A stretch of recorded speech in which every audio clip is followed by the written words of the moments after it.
नेता वो नहीं होता है जो खुद अपनी सीट तो जीत जाए, बाकी सीटें बुरी तरह से हार जाए। विधानसभा चुनाव में आपने देखा जनसुराज के कितने कैंडिडेट्स थे, वो उनको जिता नहीं पाए।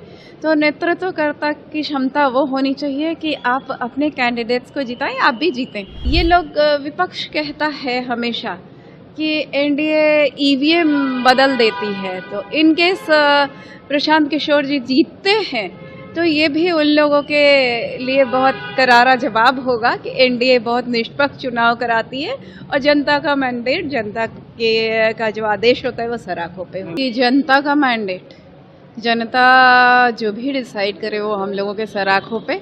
साथ ही साथ मैं दो बातें कहना चाहूँगी कि नेता वो नहीं होता है जो खुद अपनी सीट तो जीत जाए, बाकी सीटें बुरी तरह से हार जाए। विधानसभा चुनाव में आपने देखा जनसुराज के कितने कैंडिडेट्स थे, वो उनको जिता नहीं पाए। तो नेतृत्वकर्ता की क्षमता वो होनी चाहिए कि आप अपने कैंडिडेट्स को जिताएं, आप भी जीतें। तो ये स्टैंड अलोन जीतना कोई बहुत बड़ा नेतृत्व की क्षमता नहीं कही जाएगी। और एक और बात है कि अगर, मुझे लगता नहीं है कि आदरणीय प्रशांत किशोर जी जीतेंगे, लेकिन अगर वो जीतते हैं, कर दिया है, लेकिन अभी भी और काफ़ी राउंड्स बाकी हैं। तो अभी हम लोग काफ़ी ज़्यादा, अभी भी हम लोगों को आशा है कि एनडीए जीतेगी, भाजपा जीतेगी, हम लोग जीतेंगे।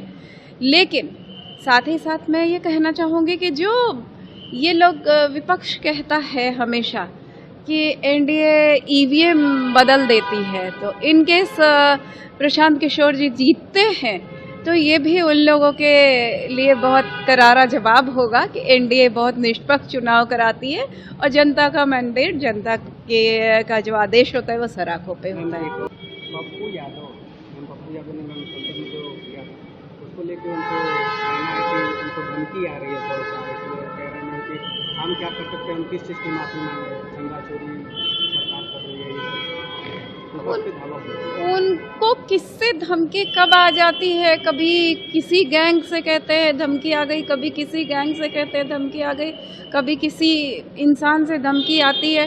तो इतने छोटे मोटे कद के काठी के भी नहीं है कि धमकी वमकी उनको ऐसे आ सकती है, और ना ही उनका स्टेचर इतना छोटा है। आदरणीय पप्पू यादव जी खुद बड़े नेता हैं, तो वो समझेंगे कि किससे धमकी आ रही, क्यों आ रही है।